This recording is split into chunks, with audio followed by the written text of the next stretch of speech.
This is a review of set 6077, Forestmen's River Fortress from the Castle line. It is part of the Forestmen subtheme, and I gotta give a shout out to my friend Chris for lending me this set so I can review it for you guys. So this set was released in the year 1989 and originally retailed for $37.50. This is actually the biggest of the Forestmen sets with a piece count of 348. Here we have the instructions showing the box art and all the minifigures included. And then another little 2 action shots at the bottom there. And on the back we even get a couple alternate builds, so that's good to see since we don't have the box. So let's go ahead and start building.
So here's the completed set, and first we'll take a look at our minifigures. And this one has a great assortment of minifigures. It's got 5 Forestmen and then 1 generic Lion Knight / Crusaders type prisoner. So our first Forestman figure here is the Spearman that is posted at the entrance of the fortress. He's got that nice blue collar print, and then he's got a brown Robin Hood hat, and this time he has a large single plumed yellow feather. Our next guy has the same printing except this time in red. He has got the green Robin Hood hat and then the small red feather. He's also got this lance that he is using as an oar to guide the raft, since he's the guy that pilots that. And while we're talking about him, I suppose we might as well show his raft as well. So this is it. It's pretty simplistic. Just 4 barrels on the bottom and then a plate on top. It's got their treasure chest, and inside the treasure chest are 4 yellow studs, which they always used as gold. And then he's got a sword on the front for when he needs to put down his oar and take up his weapon. On to our next figure, we have another red torsoed Forestman. This time we have an archer. And he has a brown hat this time as well. And of course his bow and arrow and quiver. And then he's got the small yellow feather. Our next Forestman is the pretty standard coin pouch printing. He is all green, which they usually are. And then this time he has the large single red feather. So again, we're getting some variation in the feathers. I like that a lot. And this guy's just got his sword. And then for our last Forestman, we have another blue colored guy. And this time he does have the small blue feather. And this guy is also an archer.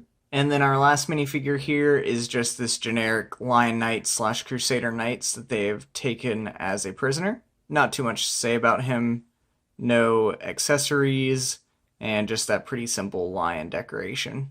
So now here we have the fortress build, and from the front I do think that this build looks very good. I like the framing of the entryway with the nice arches and the Forestman logo on the wall there. You also have this tree out front with a target on it so they can practice their aim. Of course, you've got these 2 nice printed corner wall pieces, And then the way that they attach this single leaf piece to the front facade of that also looks nice as well. And it looks like it's built between two trees here, and that is framed nicely with a lot of foliage as well, as we've seen from a lot of the other Forestmen sets. Interestingly, the colors on the flag here are red and white, and I think this is the only set that uses the red and white color scheme for Forestmen. Most of the other sets, I'm pretty sure, are only red.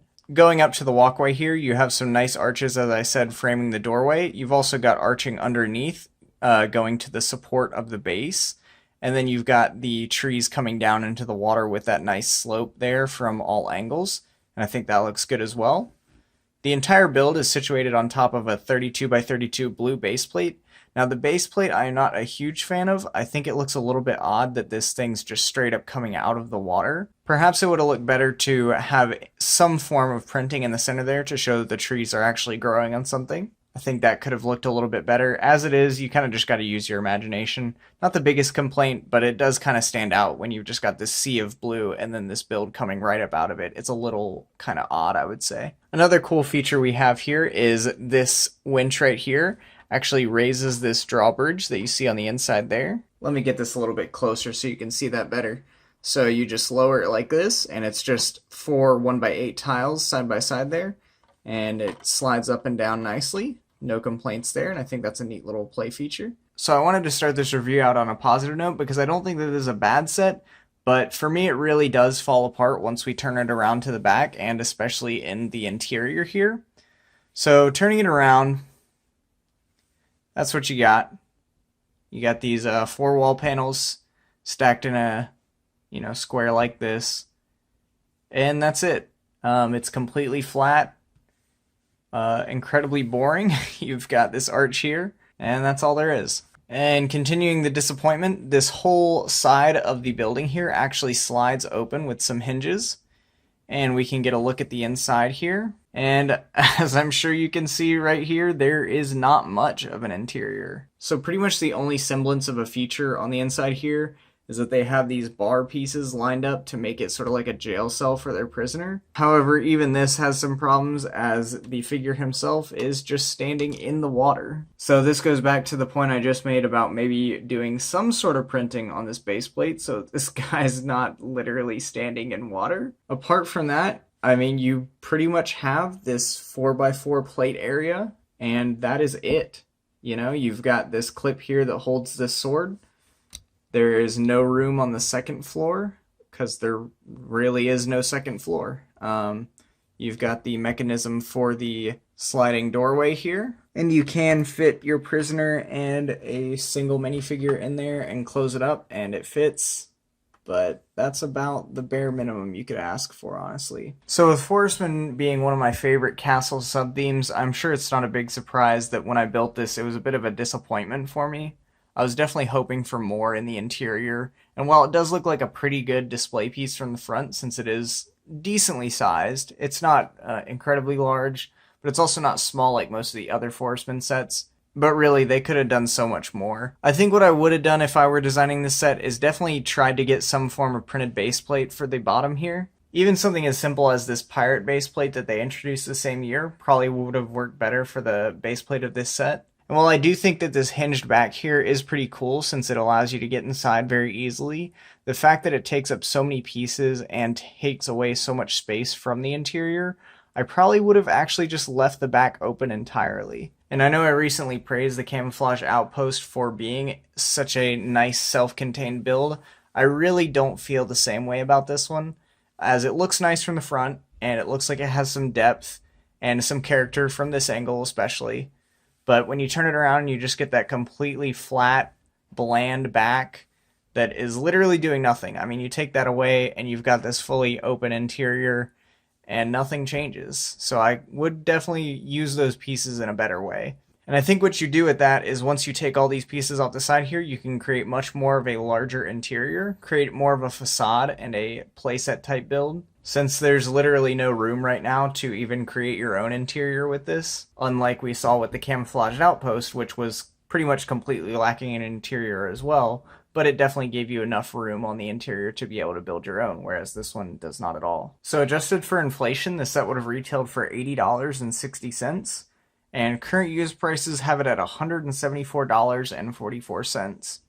Now, this one honestly just really surprised me with that price. When I look at something like the Camouflage Outpost that is roughly 110, I would much prefer to save that $65 and go with that set.